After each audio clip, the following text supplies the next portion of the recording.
Fala, meus queridos amigos, como estão vocês? Vocês estão bom, né? Eu espero que sim, porque hoje eu tenho uma coisa pra te mostrar. Olha esse vídeo da Xuxa aqui, rapidinho.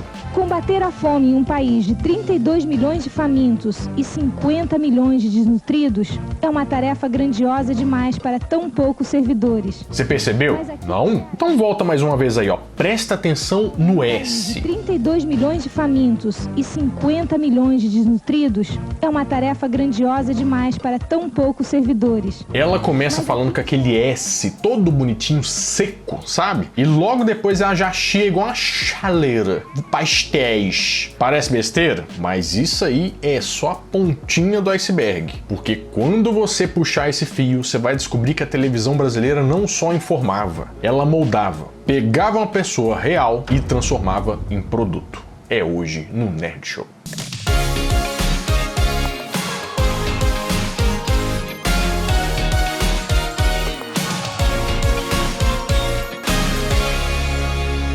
Vamos começar com ela, a original, a número 1, a mãe de todas as loiras da televisão, a Xuxa. Nos anos 90, gente, a Xuxa era onipresente. Tinha programa todo dia de manhã na Globo, gravava outro na Argentina pra América Latina, lançava filme no cinema, tinha LP todo Natal, produto licenciado, nossa sua mas é centenas. Tênis da Xuxa, shampoo da Xuxa, bicicleta da Xuxa, o problema é falar isso tudo. E tudo isso, né, com um sorrisão no rosto, falando com as crianças, tendo que aguentar o tranco. A impressão que a gente tinha é tipo, gente, pelo amor de Deus, essa mulher não cansa nunca. Mas aí a televisão fez a coisa que melhor faz. Pegou a fórmula que tava dando certo e disse, a gente precisa da nossa versão disso aqui. Nasceu a Angélica, depois a Eliana, depois a Mara Maravilha, a Pati Beijo, a Jaqueline Petkovic. Todo o canal queria ter a sua Xuxa. A sua loura, né? A sua apresentadora de programa infantil que sorria e parecia um bonequinho do McLanche Feliz. Mas se a gente olhar hoje, com os olhos de hoje, será que esse pessoal era feliz de verdade? Ou será que aquilo tudo lá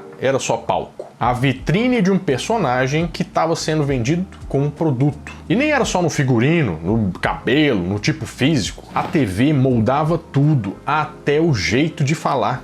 Durante muito tempo, quem aparecia na televisão tinha meio que desligar a própria voz. Não podia ter sotaque, não podia falar um uai, um oxente, meu Deus, bichinho, nada disso. Nada que denunciasse de onde que a pessoa vinha. Só existia um sotaque aceitável. Aquele que a gente não sabe de onde que é. A tal da voz neutra, sabe? Que parece aquela voz do GPS, padrão Globo de dublagem. E eu não tô falando isso porque é teoria da conspiração não, tá? A própria jornalista Juliana Morrone contou numa entrevista que quando ela chegou na Globo, ela foi orientada a suavizar o sotaque. E ela não foi a única.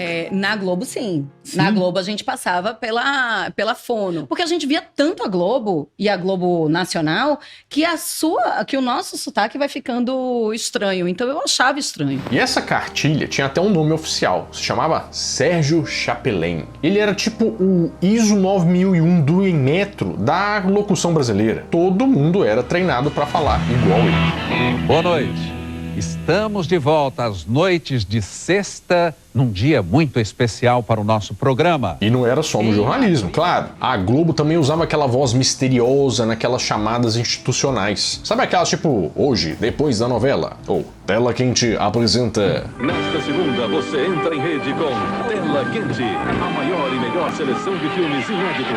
Aquilo ali virou uma trilha sonora da nossa cabeça e a gente nem sabia o nome do cara. Era o Célio Albuquerque, que durante muitos anos foi a voz sem rosto da televisão brasileira. E olha que curioso. A maioria dessas pessoas tinham nascido ou em São Paulo ou no Rio de Janeiro, mas parecia que eles vieram do vácuo, sem rastro, sem sotaque, sem alma. E eu vou te falar que eu sei bem como é que é isso. Porque quando eu comecei o Nerd Show, eu achei que eu tinha que ser igual esse pessoal. Fiz curso de locução, treinei respiração, tive que... Tentei tirar o máximo possível do meu sotaque. Eu achava que o sucesso era isso, né? Virar produto. Mas eu só fui pra frente quando eu larguei isso tudo. Quando eu falei meu why, meu trem, esses negócios, explicando desse jeito aqui pra vocês. E não era só comigo. Se você voltar lá nos anos 90, você vai ver que a Ana Maria Braga é paulistana da gema. E falava de um jeito muito mais controlado do que hoje. E aí um monte de gente aqui, o pessoal da Record participando, familiares, olha, cada um entrega um, tá concorrendo ao micro-ondas na segunda semana.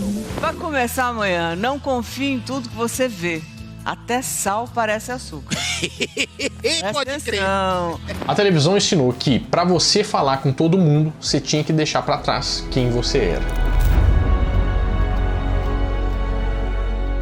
E tinha uma coisa que era padrão, parecia que vinha no manual de instruções da fama. Às vezes, uma pessoa começava com um tom mais polêmico, fazia um filme mais ousado, posava como um símbolo sexual e no ano seguinte estava vestindo roupa colorida e sendo tratada como modelo para criança. Nada contra, mas parecia mágica, mas na prática era só marketing. Era a indústria falando que se vestir o vestido certo, ninguém vai lembrar de nada que aconteceu. E no Brasil dos anos 90, o auge da carreira de uma pessoa podia ser falar com as crianças de manhã e de noite estar fazendo o lançamento da revista Playboy, né? É surreal e ao mesmo tempo parecia muito normal, né? Não era contradição, era tratado como currículo. E que currículo?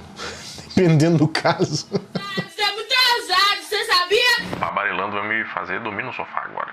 A televisão vendia isso pra gente como uma parte da jornada. Como se a transformação do símbolo infantil em símbolo sexual fosse só o próximo passo da carreira. E muita gente comprava essa ideia. Porque o programa infantil servia como uma vitrine emocional. Criava confiança, gerava carinho, humanizava. E aí vem a capa, né? Pois é. Que não era da pessoa, que era da embalagem. Se desse certo, você era a nova sensação. Se desse errado, era você que não prestava. O molde nunca que era o culpado. E o mais doido é que a gente via isso acontecer. Com 1, 2, 3 mulheres, um monte de mulheres. Mas a gente nunca parou pra pensar, será que isso era justo? Será que isso faz sentido? E agora, olhando pra trás, que a gente vê que aquele brilho todo talvez tivesse vindo de uma vitrine de shopping e não de um espelho. Mas o molde não parava só na aparência e no sotaque, não. Tinha outro detalhe que hoje parece ser bem bizarro. Eles trocavam até o nome das pessoas. O Gugu, por exemplo, se chamava Antônio Augusto, mas o Antônio Augusto não ia fazer sucesso. Gugu,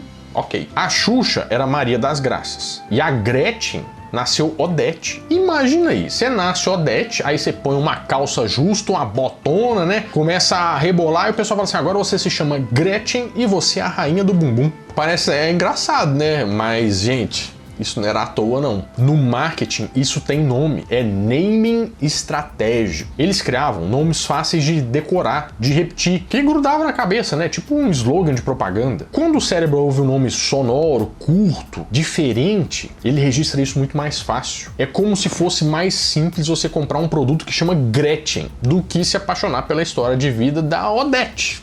Entendeu? E é aí que mora a pegadinha. Porque um nome novo é como se fosse a embalagem brilhante, o que estava sendo vendido. Mas já não era mais a pessoa, era o personagem. É como se Odete virasse o nome da peça e Gretchen o nome da mercadoria. E quando a mercadoria saía de moda, não tinha devolução nem garantia nisso aí, não. A TV só lançava o próximo modelo.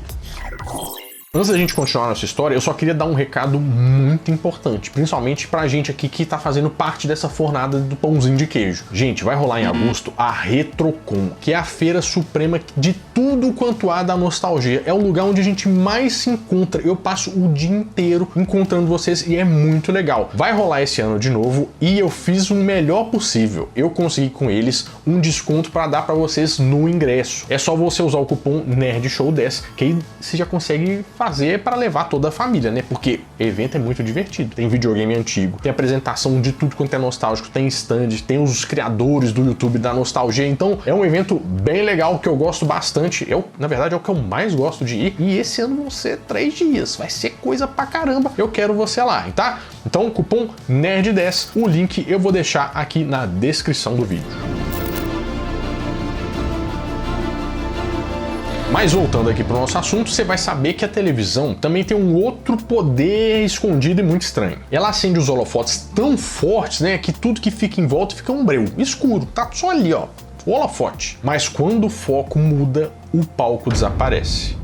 E quem não se encaixa mais no molde é como se tivesse deixado de existir. A Mariane Dombrova apresentava programas infantis. Tinha carisma, tinha sucesso. Um dia, ela resolveu cortar o cabelo curtinho e sumiu da televisão como se nunca tivesse estado lá. Tinha também a Debbie Lagranha, que apareceu criança em novela, em filme do Renato Aragão, do Didi, dos Trapalhões, programa da Angélica. Largou tudo e virou veterinária. Hoje é empresária e nutricionista de bichinho de estimação. Mas para muita gente, ela simplesmente sumiu. A Cecília Dassi, que fez novela atrás de novela, era promessa de estrela e decidiu sair do roteiro. Ela mesma disse que não queria mais se encaixar naquele tipo de papel. E até quem parecia ser moldado desde pequeno, tipo o Rodrigo Faro. Quando era criança, apresentava um programa de videogame. Depois virou galã, cantor de boy band, ator, apresentador, sempre no molde. Sempre onde diziam que ele deveria estar. Mas chega uma hora que esse molde começa a engolir a pessoa. E a gente não sabe mais onde termina o artista e começa o personagem. Porque era assim, enquanto você servia para vitrine, o pessoal te aplaudia e tal. Mudou, sumiu. E o mais cruel é que muitos artistas acreditavam muito que a culpa era deles. Que se a televisão não tinha chamado eles mais, eles tinham feito alguma coisa que estragou tudo. Mas no final das contas, o molde jogava a gente fora como troca de embalagem na prateleira. Só que tem um detalhe que ninguém contava. Esse mesmo molde que dizia quem que era importante, também ensinava pra gente o que era sucesso. E é aí que a coisa fica muito mais esquisita. Porque se a televisão moldava quem a gente via, ela também moldava quem que a gente esquecia. Toda vez que você via um artista toda semana nos programas de televisão, seu cérebro gravava aquela imagem, aquela voz e dizia pra você mesmo: essa pessoa existe, essa pessoa aí, ó, é importante. Só que um dia, quando ela parava de aparecer, é como ela simplesmente parasse de existir. E isso não é só impressão não, porque tem até nome pra isso. Disponibilidade heurística. O que é isso? É um atalho mental. Nosso cérebro mede a importância de alguma coisa pelo quanto a gente lembra dele com facilidade. E quem controlava o que a gente lembrava? A tal da televisão, meu filho. Se a pessoa não aparecia mais, a gente falava assim: ah, mas estranho, sumiu, né? Ou então assim: ah, deve estar no retiro dos artistas. Tipo assim, virou até meme de reportagem sensacionalista, né? Sumiu da Globo? Tá falido. Mas olha só que loucura. O Almir Sater lota show no Brasil até hoje. O Roupa Nova nunca parou. A Fafá de Belém canta em teatro, festival, evento de prefeitura e mesmo assim muita gente fala que essa pessoa sumiu. Sumiu pra quem? Pro seu cérebro, que tá treinado pra achar que quem está na televisão é que tá fazendo sucesso. E é por isso que às vezes um artista pode estar no melhor momento da carreira, com liberdade, dinheiro e agenda cheia. E mesmo assim tá sentindo que ele tá fracassando. Porque se a câmera não tá apontando, tá parecendo que não tá valendo. A televisão brasileira era uma linha de produção. E o produto final era gente. Mas gente do jeito que a fábrica queria. A roupa era escolhida, o tom de voz era treinado, o sorriso era ensaiado. Até os gestos pareciam parte do manual. Pega qualquer chamada da Eliana aí nos anos 90. Ela fazia o mesmo gesto de coração com as mãos, sempre no mesmo enquadramento, sempre com a mesma música de fundo. Era tão repetido que virava assinatura. Ou era um roteiro que mandava ela seguir. A Mara Maravilha, por exemplo, sempre encerrava o programa com a mesma música e a mesma dancinha. Quase que um encerramento de personagem animado. Tá bom, eu tô indo embora, tá bom? Não esquece de rezar. Tá bom, eu tô indo, calma. Beijo pra tudo quanto é lado, beijo gostoso, salado, melado, açucarado, entrando pela porta, pela janela, caindo pelo teto, tá falou? Um big beijo, reza, bye! O tempo passava e nada mudava. Mas quando a entrevista era ao vivo, quando não tinha roteiro, por exemplo, a coisa era diferente.